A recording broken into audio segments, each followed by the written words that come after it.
അപ്പൊ നമ്മൾ നീറ്റ് 2025 ഒരു ക്വസ്റ്റ്യൻ നോക്കാം. ക്വസ്റ്റ്യൻ ഇതാണ്, identify the statement that is not correct. Okay, അപ്പൊ ക്വസ്റ്റ്യൻ കണ്ടാൽ തന്നെ മനസ്സിലാവും ഒരു സ്റ്റേറ്റ്മെന്റ് ബേസ്ഡ് ക്വസ്റ്റ്യൻ ആണ്. ക്വസ്റ്റ്യൻ ചോദിച്ചുള്ളത് human health and disease structure of antibody. Okay, അപ്പോൾ നമ്മൾ ആദ്യം നോട്ട് കറക്റ്റ് ഏതാണ് നോട്ട് കറക്റ്റ് ആൻസർ എന്നാണ് നോക്കേണ്ടത്.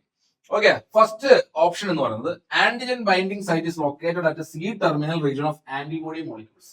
രണ്ടാമത്തെ ഓപ്ഷൻ എന്ന് പറയുന്നത് constant region of heavy and light chains are located at C terminal of antibody molecules. മൂന്നാമത്തെ ഓപ്ഷൻ ആണ് each antibody has 2 light chain and 2 heavy chain. Okay, നാലാമത്തെ option the heavy and light chains are held together by disulfide bonds. Okay, ഇത് നമുക്ക് true എന്ന് പറയാം, നമുക്ക് കുറച്ച് അറിയുന്ന സ്റ്റേറ്റ്മെന്റ് ആണ് നോക്കാം. ഓക്കെ, മൂന്നാമത്തെ സ്റ്റേറ്റ്മെന്റ് നോക്കിയാൽ മൂന്നാമത്തെ ഓപ്ഷൻ നോക്കുമ്പോൾ each antibody has 2 light chains and 2 heavy chain. Okay, നമുക്കറിയാം ആന്റിബോഡി എന്ന് പറയുമ്പോൾ 2 ഹെവി ചെയിൻ ഉണ്ടാവും, 2 ലൈറ്റ് ചെയിൻ ഉണ്ടാവും. ഓക്കെ, ആന്റിബോഡി എന്ന് പറയുമ്പോൾ 2 ഹെവി ചെയിൻ ഉണ്ട്, 2 ലൈറ്റ് ചെയിൻ ഉണ്ട്.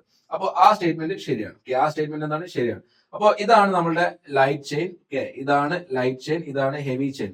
ഈ ലൈറ്റ് ചെയിനും ഹെവി ചെയിനും ബോണ്ട് ചെയ്തിട്ടുള്ള എങ്ങനെയാണ് ഡൈസൾഫൈഡ് ലിങ്ക് വഴിയാണ് ബോണ്ട് ചെയ്തിട്ടുള്ളത്. ഓക്കെ, അതാണ് ഡൈസൾഫൈഡ് ലിങ്ക്. അപ്പൊ ഡൈസൾഫൈഡ് ലിങ്ക് വഴിയാണ് എന്ത് ചെയ്തിട്ടുള്ളത്, ഹെവി ചെയിനും ലൈറ്റ് ചെയിനും എന്തിട്ടുള്ളത് ബോണ്ട് ചെയ്തിട്ടുള്ളത്. അപ്പൊ അതും എന്താണ് ശരിയാണ്. ഓക്കെ, നമുക്ക് നോക്കാം രണ്ടാമത്തെ ഓപ്ഷൻ നോക്കാം. Constant region of heavy and light chains are located at C terminal of antibody molecules. നമുക്കറിയാം ആന്റിബോഡി എന്ന് പറയുന്നത് ഒരു പ്രോട്ടീൻ ആണ്. ഓക്കെ, പ്രോട്ടീൻ ഒരു എൻ ടെർമിനൽ ഉണ്ടാവും, സി ടെർമിനൽ ഉണ്ടാവും. ഓക്കെ, അപ്പൊ നമ്മൾ ഇവിടെ ഉണ്ട്, ഇവിടെ തന്നിട്ടുണ്ട് ഇതെന്താണ് ഒരു എൻ ടെർമിനൽ ആണ്, ഇതെന്താണ് സി ടെർമിനൽ ആണ്. ഇതാണെന്ന് സി ടെർമിനൽ. അപ്പോ നമ്മൾ ഓപ്ഷൻ ആയിരുന്നു constant region of heavy and light chains. അപ്പോ നമുക്ക് ആന്റിബോഡി മോളിക്യൂൾസ് 2 റീജിയൻ ആക്കി ഡിവൈഡ് ചെയ്യും.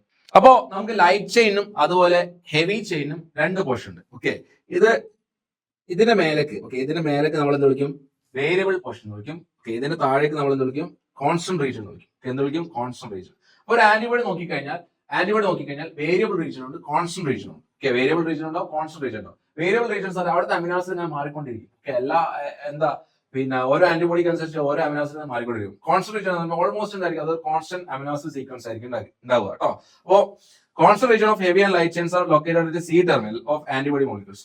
ഓക്കെ, കോൺസ്റ്റന്റ് റീജിയൻ എന്ന് പറയുന്നത് ഏത് ടെർമിനലാണ് ഉണ്ടാവുക, ഓക്കെ, ഈ താഴത്തേക്കുള്ളതാണത് കോൺസ്റ്റന്റ് റീജിയൻ. ഓക്കെ, അത് ഏത് ടെർമിനലാണ് ഉണ്ടാവുക, സി ടെർമിനലാണ് ഉണ്ടാവുക.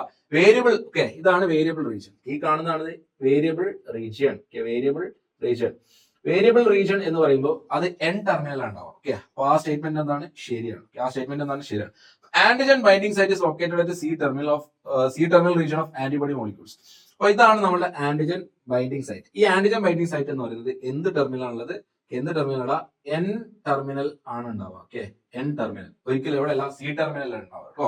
സി ടെർമിനൽ എന്തില്ല, ആന്റിജൻ ബൈൻഡിങ് സൈറ്റ് ഇല്ല. അപ്പൊ ഏതാ കറക്റ്റ് ഓപ്ഷൻ, ഏതാ നോട്ട് കറക്റ്റ് സ്റ്റേറ്റ്മെന്റ്, ഏതാ ഓപ്ഷൻ നമ്പർ 1.